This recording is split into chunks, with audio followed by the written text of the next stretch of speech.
Ruth Câmara, sou psicóloga, atuo como psicóloga clínica e psicóloga na saúde pública, na saúde coletiva. Tenho inclusive especialização dentro dessa área da saúde mental e atenção psicossocial. Atualmente trabalho, há 15 anos estou formada, há 6 anos atuo dentro da saúde mental, há 6 anos trabalhando dentro de unidades do CAPS, que é o Centro de Atenção Psicossocial.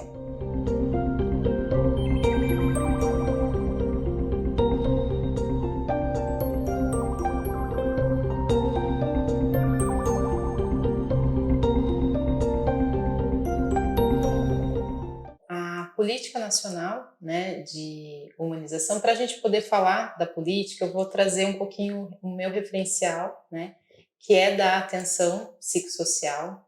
Quando a gente fala um pouco em saúde mental, eu entendo que a humanização ela já começa acontecendo há muito mais tempo do que a existência da própria política nacional. Na saúde mental, a gente começa com o trabalho de humanização lá com a Anísia da Silveira, entre 1945 e 1946, vai acontecendo algumas mudanças dentro das práticas de cuidados, que antigamente aconteciam no funcionamento, numa proposta asilar, de isolamento, hospitalocêntrica, e aí vai se fazendo um trabalho totalmente diferente, que naquela época não tinha as nomenclaturas que a gente conhece hoje dentro do conceito da humanização, mas já seriam os primeiros passos, as primeiras ações relacionadas à humanização do cuidado. Em 1988, com a Constituição Federal, a gente já começa a ter alguns indicativos de estratégias de cuidados que vão contribuir até para a estruturação da reforma psiquiátrica. No conceito da atenção psicossocial, a gente tem a lei, que é a Lei 10.216, que estabelece os serviços de atenção psicossocial, os Centros de Atenção Psicossocial, os CAPs, que já começa com um funcionamento muito parecido, com algumas características de estratégias que a gente encontra na Política Nacional de Humanização, como o acolhimento, a porta aberta, a ausência de filas de esperas de atendimentos. Então, a gente entende um pouco, dentro do olhar da saúde mental, que a humanização ela já começa de uma forma um pouquinho anterior. Se a gente for pensar numa estrutura enquanto SUS, a humanização começa como um programa, lá entre 2000 e 2002, mais ou menos, é estabelecido o Programa Nacional de Humanização da Assistência Hospitalar. Na época, esse trabalho começou inicialmente com funcionamentos do setor terciário, que seriam os hospitais, pensando-se muito na articulação de uma proposta de cuidado, na articulação do atendimento desse usuário SUS que chegasse até o atendimento hospitalar.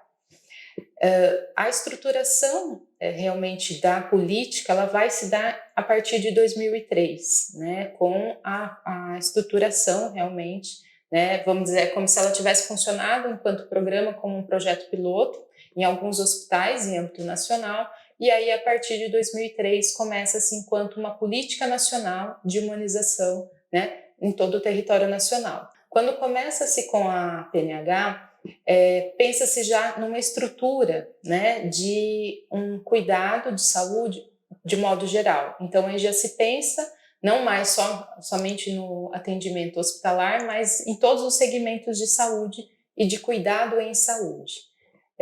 Sendo incorporado aí várias mudanças relacionadas aos atendimentos de urgência e emergência, para quem já teve algum tipo de vivência numa UPA, numa unidade de pronto atendimento, tem toda a parte logo de recepção de uma pessoa que busca por um atendimento médico, a parte da classificação, do acolhimento por uma classificação de risco, dando prioridade àquele que está demandando por um fator de saúde de um atendimento mais emergencial.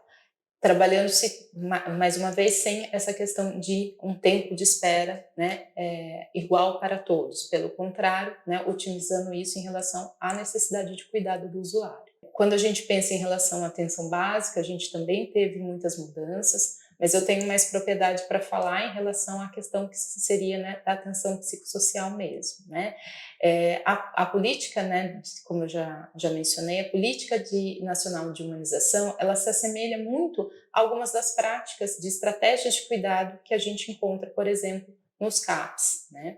Que seria, como eu já mencionei, a porta aberta, né, que é o acolhimento, funcionando como um plantão cotidiano todos os dias, para que você tenha essa pessoa com direito a acesso ao serviço de saúde, ao cuidado. Nós temos várias estratégias de cuidado integrado, né, na estruturação de um projeto terapêutico singular, o trabalho de cogestão, né, onde muitas vezes dentro do projeto terapêutico singular você vai ter o usuário como parte integrante, né, das tomadas de decisões em relação a todo o seu segmento e tratamento terapêutico. Você tem o trabalho de ambiência, que é quando a pessoa chega ao serviço e aí ela não tem que ser inserida necessariamente em alguma proposta ou um procedimento de trabalho. Você pode ir identificando junto com a pessoa quais são as características necessárias ao cuidado dela, estabelecendo novas propostas, oferecendo espaços de convivência. Isso pode se dar não só no ambiente de CAPS, mas em outros espaços também.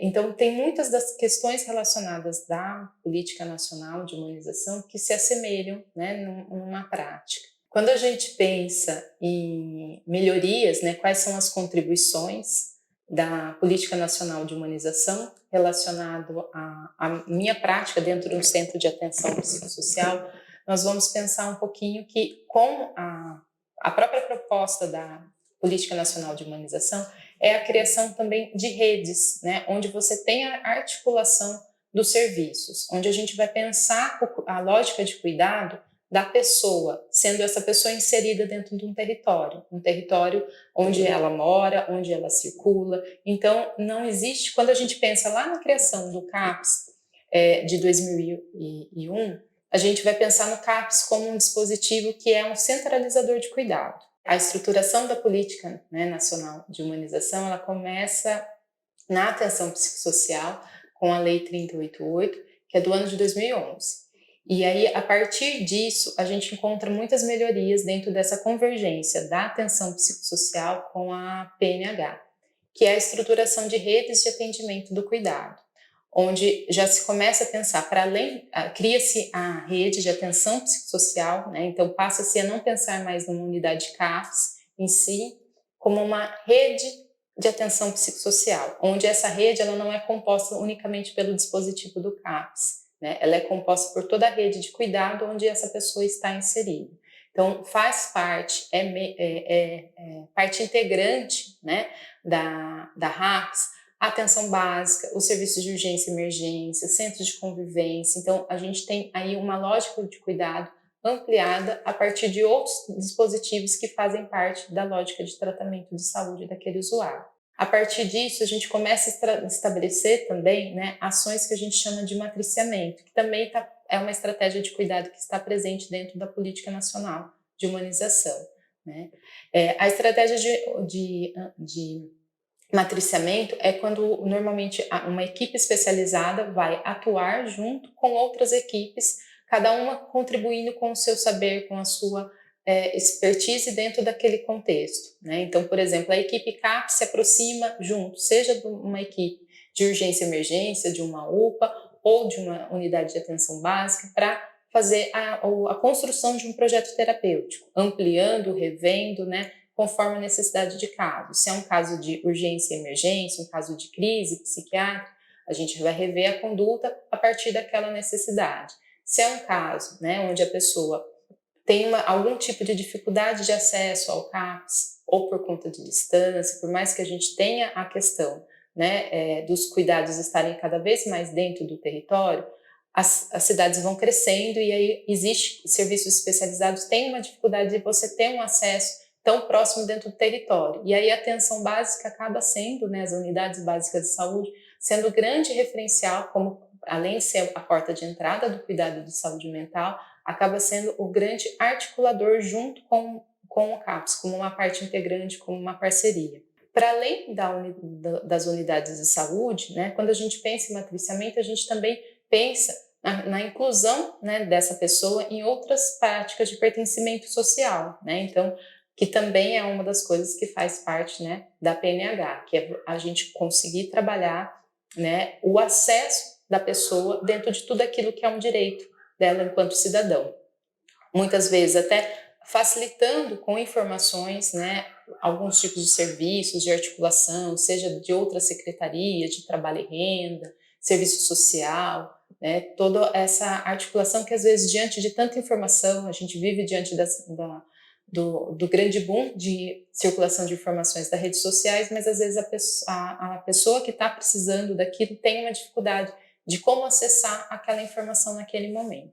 Uma das coisas que a gente trabalha muito, né, quando a gente pensa em projeto terapêutico singular, né, o PTS da pessoa incluída no serviço, a gente pensa não só na questão das estratégias de saúde, né, a gente vai pensar sempre em relação a todas as questões relacionadas às necessidades daquele usuário, que às vezes não estão relacionadas somente a uma questão da saúde. Ela pode estar relacionada com outros direitos sociais, com outras necessidades que essa pessoa pode ter, estar passando naquele momento, né? Então, muitas vezes, o profissional, né, do CAPS, ele vai ser um articulador do cuidado, e isso é uma das coisas que a gente pensa também em relação às melhorias, né, dentro das parcerias que vão se fazendo com a implantação, né, da PNH. Penso que uma das dificuldades que a gente tem, né, ainda na vivência, né, de implantação, né, da PNH esteja relacionada com a complexidade, né, que essa política abrange. Né? Eu estou citando algumas coisas aqui, mas a Política Nacional de Imunização ela vai muito além, né, dessas questões que eu estou pontuando. A gente tem outras estruturas horizontais, verticais, mas uma das coisas que são muito marcantes é isso, da gente poder participar, né, a pessoa, o cidadão, como parte integrante daquela lógica, seja de cuidado de saúde ou da demanda que tiver, né? Então, como a pessoa fazendo parte como um agente social realmente dentro dessa lógica dela do território. Ela que mora naquele território, ela sabe nos dizer com muito mais propriedade, né, quais são as necessidades dela. Ou do bairro, ou, né, daquela comunidade onde ela está inserida. Enquanto um agente social, né, é importante que ela faça parte no sentido de ter escuta, né, assim como a gente fala do acolhimento dentro do serviço, mas o acolhimento dentro dos outros espaços onde ela circula. Né? Então, um acolhimento com uma escuta qualificada dentro desses poderes sociais, vamos dizer assim, né? Dentro da PNH, busca-se, e eu acho que esse é um desafio que a gente enfrenta muita dificuldade, né? É uma comunicação, né? No sentido de conseguir ir cada vez mais fomentando e oferecendo realmente esse espaço ao usuário, ao cidadão, oferecendo uma escuta, né? E uma dificuldade, às vezes, de operacionalização, né? De trazer aquele saber que ele tem dentro da prática do território dele, para os serviços, né, não só de saúde, mas os serviços de modo geral. Outra questão que eu acho que é importante a gente pensar em relação acho que aspectos dificultadores, dentro do que é preconizado enquanto uma cogestão, né, a gente pensa nas esferas que envolvem, né, como está relacionado com o SUS, a gente pensa nas esferas que envolvem o SUS, que seria a esfera municipal, a esfera estadual e a esfera federal. Existe dentro desse plano de cogestão a articulação, né, de câmaras técnicas, colegiados, né, de rodas de conversa, de rodas de reuniões, de pontos de encontro para se estabelecer, né, algumas das tratativas e estratégias e ações relacionadas à implantação e manutenção de alguns serviços, de práticas, né, introdução de práticas dentro do que seria previsto pela Política Nacional de Imunização. E essa comunicação, né, ela ainda tem, né, alguns ruídos, algumas questões a serem melhoradas. Então, acho que esse seria uma das questões que a gente ainda enfrenta enquanto dificultador. Quando a gente pensa nessa questão de uma visão integral, né, do cidadão, do usuário. A gente ainda não tem, por exemplo, né, pensando aqui de onde eu estou falando, do município de Piracicaba, nós não temos a implantação de um prontuário eletrônico, que ainda está em processo de direcionamento, assim como não temos aqui, outros municípios ainda não têm, né, a implantação de um prontuário, onde você tem uma visão, né, de modo integral de uma necessidade de cuidado, e isso pode otimizar muito a questão, né, de direcionamento do tratamento e cuidado. Eu acho que já houve muitas melhorias e avanços, né? Nós não vivemos mais tanto uma lógica, que eu acho que isso também é uma contribuição da PNH, uma lógica de encaminhamento, de ao especialista isso ou ao especialista aquilo. Você já tem uma integração e uma discussão de casos muito mais facilitada, né? Dentro da lógica de matriciamento, a gente tem até algumas estratégias, por exemplo, de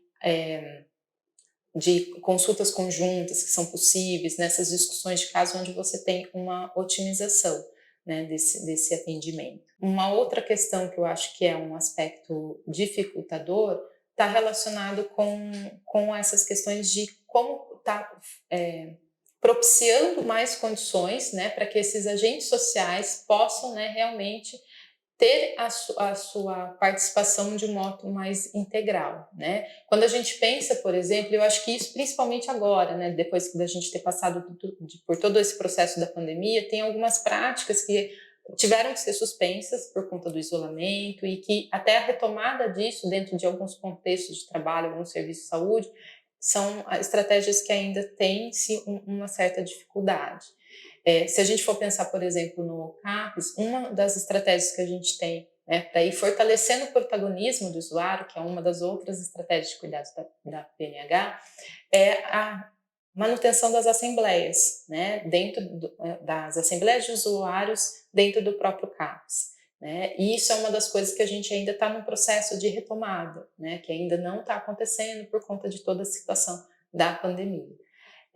Então, algumas das práticas que a gente tinha já, né, em desenvolvimento estão no processo de revisão, né, e de reimplantação, muitas vezes por conta das práticas que nos últimos 2 anos a gente foi mudando em função da própria pandemia do Covid-19. Trabalhar com a estratégia de acolhimento não é uma coisa simples, pode parecer que sim, né? Mas acolher é estar disponível, é você ter uma escuta, né, realmente qualificada, uma escuta atenta, né, uma escuta que muitas vezes vai ser terapêutica, né, para a pessoa. A proposta dentro da PNH é que você faça uma escuta qualificada no ponto de ser até resolutiva, mas a gente pode pensar que dependendo da demanda, o resolutiva não necessariamente é resolver aquela demanda naquele exato momento, e sim no sentido do acolhimento. Ela tem que ser resolutiva no sentido de orientação, de informação e de acolhimento. E estar disposto para fazer esse acolhimento exige bastante do profissional. Então, eu acho que uma das dificuldades que a gente encontra está relacionado com isso.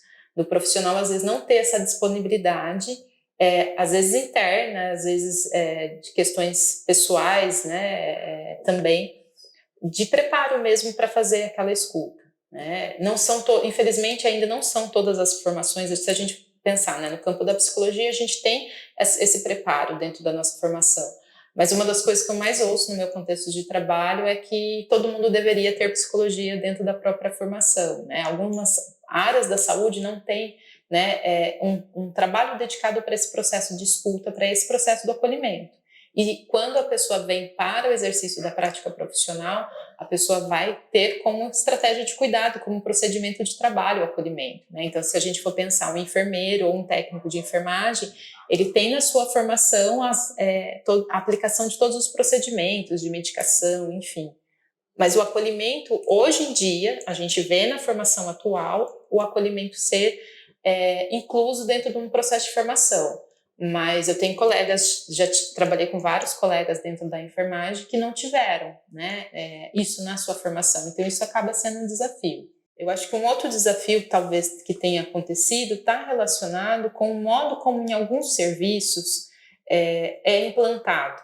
Né? Então, vem-se como uma exigência. Né? Então, por exemplo, uma das coisas, quando a gente fala dessa questão do usuário do serviço como parte atuante, então ele vai dar opinião, ele vai fazer crítica, ele vai fazer sugestões, isso é uma parte importante, isso está muito preconizado, né, dentro da política. Mas às vezes isso é colocado, por exemplo, a estratégia de uma ouvidoria ou a estratégia, né, de um Fale Conosco, de um 56, como é nas prefeituras, é colocado de um jeito mais punitivo às vezes, né? Uma crítica vem de um jeito muito punitivo, vem de um jeito muito desconstrutivo. Então, muitas vezes, como o gestor lida com isso pode ser um diferencial dentro das estratégias de cuidado.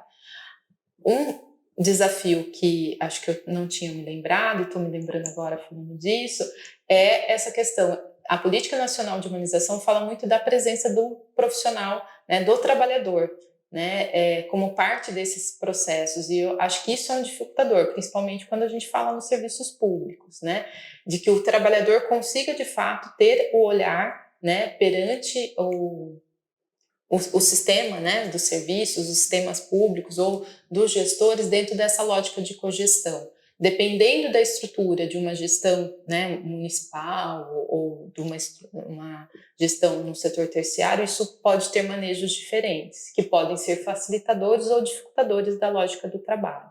Acho que é mais fácil, muitas vezes, você conseguir romper com essas resistências que são, às vezes, da pessoa, do profissional, né, do que a gente pensar em relação dessas questões de vazão, né, e escuta do trabalhador mesmo.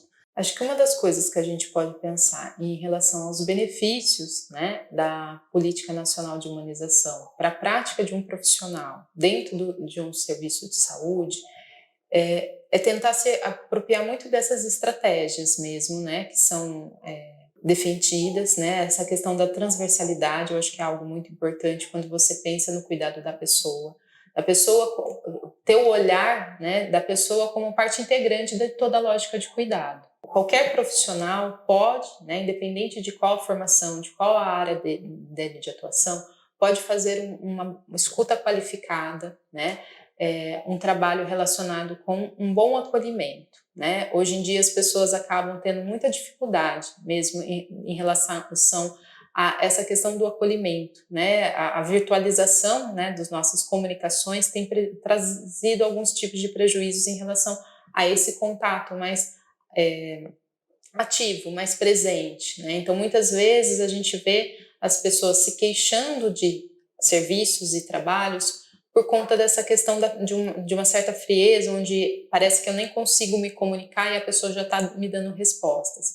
Então, a gente trabalhar com essa proposta de escuta, eu acho que é um diferencial. A ideia de você fazer um projeto terapêutico, né, uma clínica ampliada, né, o que acho que foi uma coisa que eu ainda não tinha falado, mas que é um trabalho constante. A clínica ampliada de você trabalhar com esses diferentes atores sociais ali, aqueles agentes de saúde, todos participando. Então, desde a agente comunitária que vai fazer a visita, eu já fiz alguns trabalhos muito ricos e quem trouxe maior parte das informações foi a agente do território, foi a agente de saúde.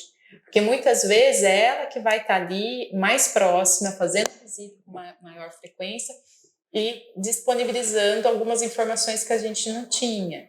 E aquilo às vezes faz com que a gente tenha uma compreensão, né, e uma readequação de um cuidado para aquela pessoa totalmente diferente, totalmente pertinente à lógica de cuidado necessário. Eu acho que quando você pensa nas práticas que a gente vai tendo, das ações de matriciamento, que é quando a gente se aproxima mais das outras equipes, o que a gente encontra de resistência está muito relacionado quando a gente pensa quando você encontra essa pessoa às vezes com essa coisa, eu tenho que dar conta, né, uma ideia meio distorcida de que eu tenho que dar conta de uma coisa que eu não tenho domínio, mas na verdade ninguém tem esse domínio e é por isso que a gente estabelece essas proximidades e essas articulações de cuidado, né? Então acho que quando você supera esse desafio e você consegue trabalhar, né? Um pouco, eu sempre brinco um pouquinho com a ideia assim de que não é meu nem seu, por exemplo, paciente, né? É nosso. Então, quando a gente consegue entender que somos nós que estamos nos articulando daquela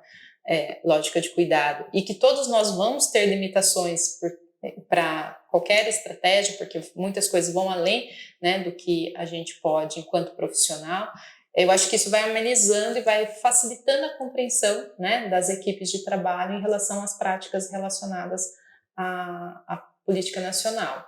Muitas vezes a gente pensa que essa questão da clínica ampliada, ela se dá somente se eu estou trabalhando num ambiente com pessoas, né, com uma equipe multidisciplinar. E, na verdade, você pode trabalhar com a lógica de uma clínica ampliada, mesmo estando trabalhando sozinha no ambiente, seja no consultório, né, seja numa empresa, porque o que faz a diferença, né, da clínica ampliada é o olhar e as ações e estratégias que você vai fazer, né? Como que você vai fazer essa discussão, né? Uma das coisas que a gente faz muito são as discussões de caso, né?